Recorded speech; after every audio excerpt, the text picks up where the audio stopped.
Bonjour tout le monde et bienvenue sur les planches de Sophie. Alors aujourd'hui je vais vous parler de l'huile essentielle de petits grains de bigarade ou bigaradier.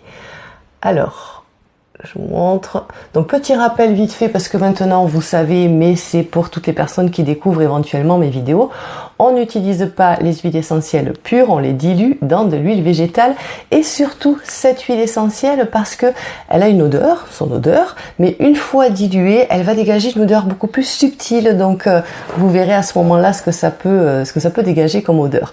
Le nom latin de cette huile essentielle, c'est Citrus aurantium amara. Et ça, en fait, qu'est-ce que c'est? C'est de l'orange amère. Et pour faire l'huile essentielle des petits grains bigarade, ils prennent les jeunes branches avec les feuilles et les petits fruits, d'où le nom de petits grains.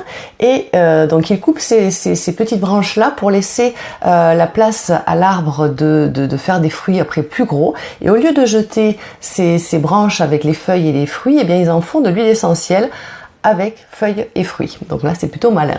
Alors par contre, ne vous trompez pas parce qu'il existe plusieurs huiles essentielles de petits grains qui n'ont pas tout à fait les mêmes propriétés.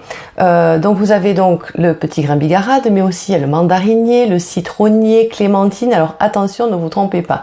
Le petit grain bigarade, en fait, c'est un hybride entre le pamplemoussier et le mandarinier. Alors je vous imagine déjà me demander si, comme elle vient d'un agrume, cette huile essentielle est photosensibilisante ou pas, c'est-à-dire qu'il ne faut pas s'exposer au soleil quand on s'en est mis. Et bien en fait je sais pas. Je sais pas parce que les photosensibilisantes, normalement ce sont des huiles essentielles qui sont issues des zestes des fruits. Et là, l'huile essentielle, elle est issue des feuilles et des petits grains qui sont broyés. Donc certains disent oui, d'autres disent non. Et donc du coup, on va opter pour non, comme ça au moins dans ce cas-là, on prend pas de risque, on ne s'expose pas au soleil les heures qui suivent l'application de l'huile essentielle, c'est juste par précaution. Sinon, le petit grain bigarade, c'est une huile essentielle qui est très douce et qui peut être utilisée par les femmes enceintes de plus de 3 mois et par les bébés et les enfants.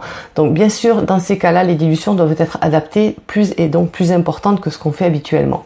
Quand on débute, c'est l'huile essentielle à avoir. C'est souvent d'ailleurs une des premières qu'on achète parce que c'est un petit peu le couteau suisse des huiles essentielles parce qu'elle a un grand panel de propriétés, mais sa propriété phare reste pour moi quand même le côté anti-stress, calmant, sédatif.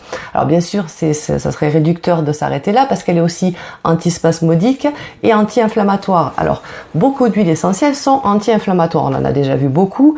Mais celle-là, en fait, elle est intéressante parce que, en tout cas, je pense que pour moi, c'est pas la plus efficace, mais elle a l'énorme avantage d'être autorisée aux femmes enceintes depuis 3 mois et aux bébés.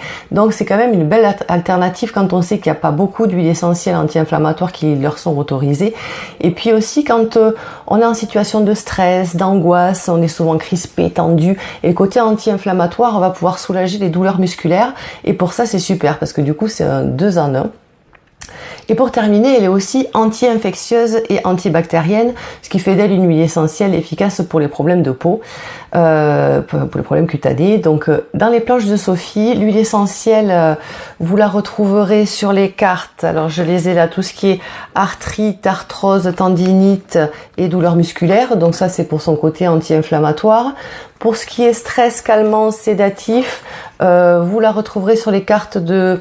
qu'est-ce qu'on a ? Sommeil, donc des problèmes de sommeil, alors ménopause, cœur et hypertension. Donc ça c'est tout ce qui est rééquilibrant nerveux. Donc ça calme et ça permet de retrouver un équilibre. Alors bien évidemment, vous pouvez aussi utiliser en cas de stress, d'angoisse, même si j'ai fait d'autres choix dans les planches de Sophie parce que je peux pas tout mettre, mais évidemment elle peut servir à ça.